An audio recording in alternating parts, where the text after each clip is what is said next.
it was kind of a plot hole, and they were like, why doesn't Gladys just sick Marcus on Justine from the comfort of her own home? Why just her classroom? Why only hers?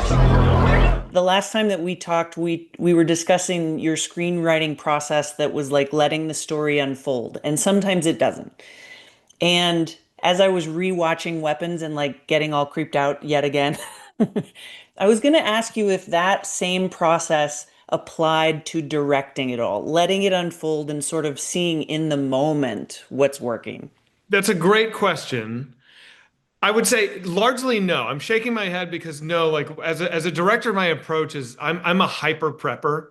So I am like I've been told I'm like too much of a hyper prepper perhaps, but like I storyboarded like for the movie I'm getting ready to do now, months before I came to Prague, I storyboarded every frame of the movie, you know. And so I really like to have a lot of plan and be completely equipped before I get on set. Now, it doesn't mean I don't allow for things to make changes or if an actor has an idea, all good, but I'm really anal. Got it. I mean, it makes sense because that's the way that you construct things exactly the way you intended. So I get it. Yeah. Yeah.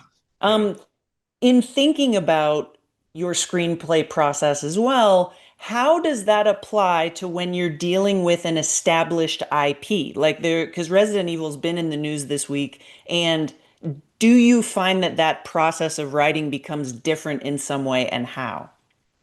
No, not really, because I know the world of Resident Evil so well just from spending so much time in the games.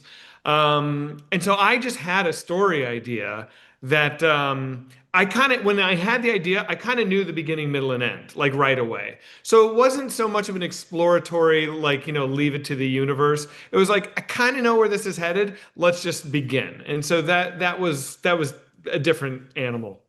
Awesome. And when your movie is in the world, it's, been doing great at the box office and now is on digital. Do you ever catch wind of like what audiences thought? Do you pay any attention after the fact? Or are you just like, done, we're good, we're done?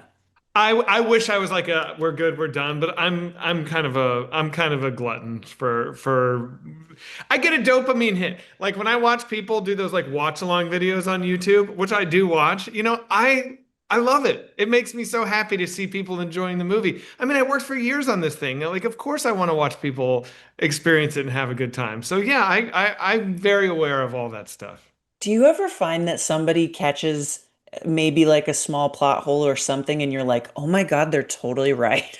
Well, that happened in the press junket. Somebody brought something up that it was kind of a plot hole, and they were like, "Why doesn't Gladys just sick Marcus on Justine from the comfort of her own home? Why does she have to go to his house? She already has the ribbon and she has the hair." And I was like, "Yeah, I don't know. That's a really good question." And then I remembered later. I was like, "I wish I'd said it. It's because he had to go make sure Marcus hadn't already told the police." So she was Oh, yeah. going to like confirm, like I can kill you. So I can kill you, right? And so that's why she was doing it. You're like, oh, if only I'd thought of it in the I moment. know. I was like, I could have sounded smarter. So we talked also about some movies that may or may not have inspired their way into weapons, and kind of along the same vein, I wanted to ask you, like, what is your what must-watch movie or TV show? Like something that really that you'll always stop for on cable, maybe. Well, I don't know about Stop Foreign Cable, but the first thing that's coming to my head, I'll just say it's Barton Fink. It's just a movie that it's like it's about a writer in a hotel room just having writer's block, and yet I think it is one of the most captivating, propulsive things in the world, and I've seen it I don't know how many times, and I love it. See, you have really interesting answers to these kind of questions. Like, if it was like a desert island and you had one album, like, what would you say? I just want to know everything that's in your brain. My one album, my one Desert Island album. Ah! I'm embarrassed. I'm gonna say something I'm gonna hate myself for saying it. So I don't even want to. In Rainbows by Radiohead is jumping into my mind. So maybe No, that. I love that. Come Yeah. on. And they're Okay. coming back. What's like a personal essential that you have to take with you then? I mean, I guess deodorant.